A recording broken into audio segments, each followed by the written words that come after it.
Olá pessoal, eu sou o Lucas Figueiredo, junto do Gustavo Jerônimo, a gente vai apresentar aqui a parte 2 do trabalho de ciência de dados, né, construindo a EDA do nosso banco de dados, que é da polícia de Nova York, né, em relação a colisões que ocorreram na cidade. E no final do trabalho passado a gente levantou alguns questionamentos que a gente vai começar essa parte 2 respondendo, tá? Então, o primeiro questionamento aqui é que dessa data frame, dessa base de dados, qual que é o tipo de veículo mais presente nessas colisões?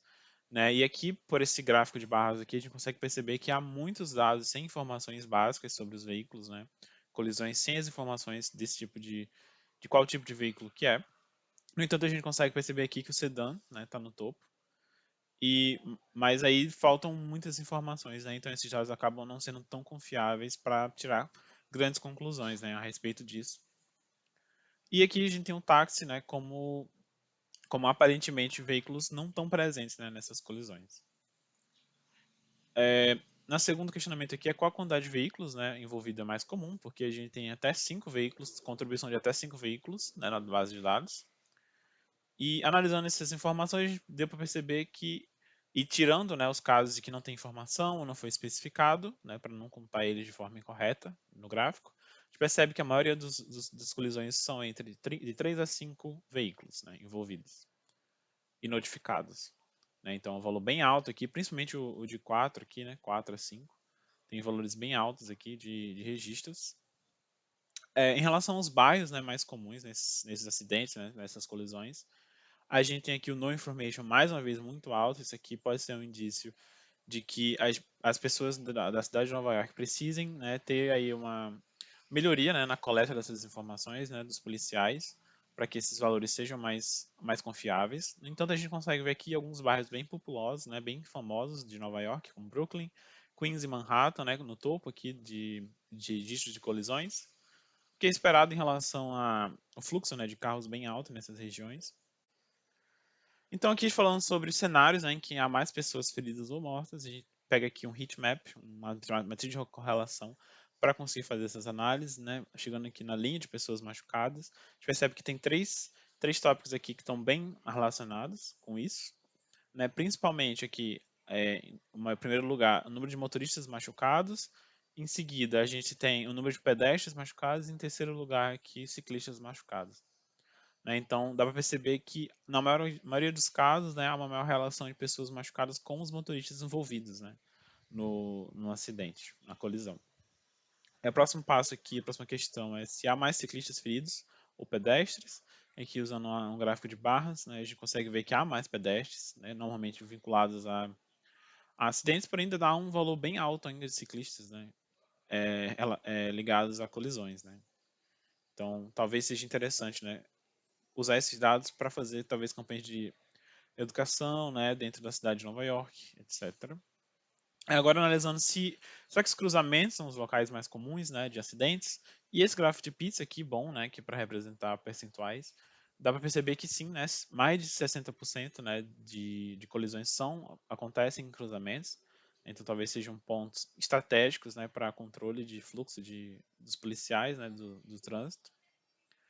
E em seguida a gente queria ver se tinha alguma proporcionalidade, né? Quanto mais carros envolvidos em um acidente, maior o número de pessoas atingidas. Será que isso é direto assim?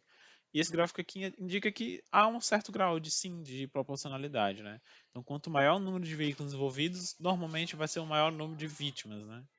Esse é uma relação realmente próxima até um pouco linear aqui. E esse zero aqui indica que realmente ainda faltam muitos dados, né? Ainda há muitos registros de colisões que faltam informações sobre esses veículos, né, envolvidos, mas que ainda assim, às vezes, não há registro dos veículos, mas há um número de pessoas atingidas, né? Então faltam dados aí para fazer sentido. E por fim, como que evoluiu o número de registros, né, pela polícia de Nova York pelos anos, né?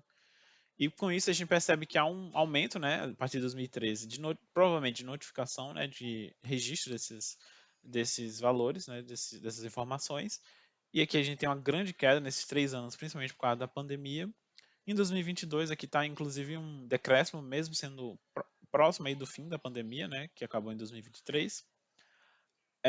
Talvez aqui tenha algum grau de mudança de hábito, né, da população que talvez precise de outros dados, né, para a gente tirar maiores conclusões. E agora o Gustavo vai falar um pouco sobre o processo de automação, né, de construção da EDA. Bom, Mostrando aqui a parte da EDA, né, a automação, a gente conseguiu ver que muitos dados dessa base de dados eles estão faltantes, né? Então, aqui está uma porcentagem de 29,5 células faltantes, é, a porcentagem, né? Bastante células sem dados, e isso aí atrapalha a gente na coleta de algumas informações, né? Tirar certas conclusões é mais complicado. Mas a gente consegue ainda tirar alguns dados, como por exemplo, olhando aqui as variáveis que a gente tem, né? Por mais que os dados estejam faltantes aqui, muitos deles, a gente consegue ver alguns casos sendo repetidos, né? Como por exemplo, a inatenção do motorista, né? No caso, a falta de atenção do motorista pode contribuir para o acidente, aqui foi um dos casos que mais ocorreram, né? Removendo também os que não foram especificados e os other values que não, enfim, então são dados faltantes. A gente consegue ver a inatenção do motorista sempre em destaque, né? Também pode ter alguma falha mecânica, a própria fadiga do motorista, enfim, como é que se chama? Sinalização da pista, coisas do tipo, né? Podem afetar.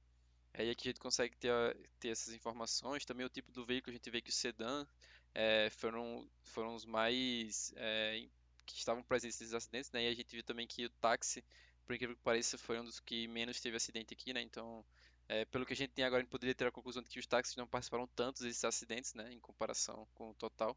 Realmente, casos mais de uso pessoal. E aqui nas correlações a gente consegue também mapear.